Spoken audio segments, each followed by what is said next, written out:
Alors, êtes-vous prêt au changement? Quelques questions pour vous accompagner dans la réflexion. Une première question, c'est quel est le sens de ce changement que vous voulez pour vous-même? Et qu'est-ce qui a motivé ce changement? Qu'est-ce qui a généré une impulsion, le ras-le-bol de dire « bon, là, il faut que ça change. Ça ne me convient plus. » Qu'est-ce qui ne vous convient plus? Qu'est-ce que précisément a enclenché cette envie de changement? Et pour quelle orientation? Dans quel sens? Maintenant, comment vous savez que vous pourriez résister à ce changement? Quels sont les signes que vous avez déjà vus dans votre vie de résistance au changement? Comment ces signes se matérialisent? Concrètement, est-ce que vous avez une perte de motivation, d'énergie? Est-ce que finalement vous faites plein d'autres choses pour ne pas faire ce que vous devriez mettre en place pour accompagner ce changement? Donc vous êtes débordé par d'autres choses, vous êtes surbooké, très occupé et du coup vous n'avez plus le temps de vous occuper de ce qui va amener le changement dans votre vie. On regarde aussi les personnes qui vont s'opposer à votre changement, qui ne valident pas votre désir de changer, par sécurité, par résistance, par peur de l'inconnu. Allez-vous octroyer du temps à ces personnes?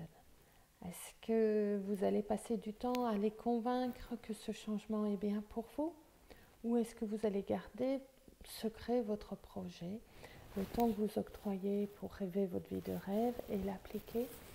Quel est votre comportement vis-à-vis de ces personnes dans votre entourage propre, avec qui vous avez des liens du cœur, qui pourraient résister au changement que vous prévoyez pour vous-même?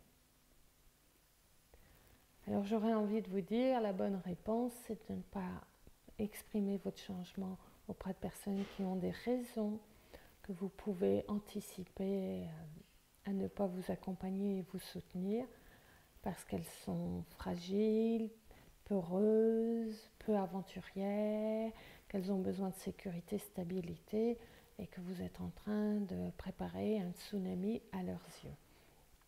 Dans ces cas-là, vous restez discret et elles verront le changement opérer au fur et à mesure des jours et des mois qui passent. Ou est-ce que vous avez vraiment envie de consacrer du temps face aux personnes qui résistent à vous soutenir? Et est-ce ce temps-là est-il de grande valeur par rapport au temps que vous avez à consacrer à vous-même? Donc regardez au niveau de votre système relationnel le temps que vous octroyez aux autres et s'il a de la valeur, s'il est judicieux de dépenser votre temps dans ce secteur et pour quelles raisons. Alors ça peut être judicieux pour éviter des conflits intérieurs, internes à vous-même, entre votre subconscient, inconscient et conscient, pour éviter de déclencher des maladies, etc. On pourra en reparler en séance individuelle. Mais déjà, regardez les projections que vous faites sur le système familial, relationnel, environnemental des personnes autour dans votre environnement. Et quel temps allez-vous consacrer à exprimer vos désirs de vivre la vie de vos rêves ou non? Une autre invitation, c'est de faire la liste de votre réseau relationnel et de regarder les personnes qui vont vous soutenir, auprès de qui vous pourrez partager certaines étapes de ce que vous vivez, les difficultés et les joies sur le chemin de la création. Et puis quelle est la liste des personnes qui ne vont pas vous soutenir, qui vont vous démotiver, qui vont tenter de vous freiner, qui vont saboter vos projets, votre motivation. Soyez clair avec vous-même.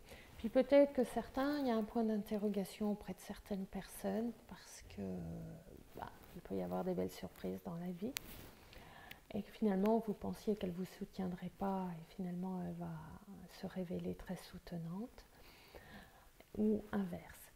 Donc c'est une liste qui n'est pas une vérité absolue, qui est une hypothèse de ressenti de ce que vous pensez et projetez sur ces personnes au regard de votre projet et au fil du temps vous vérifierez si vous les avez mis dans la bonne colonne, personne soutenante ou personne réfractaire au changement, à mon changement.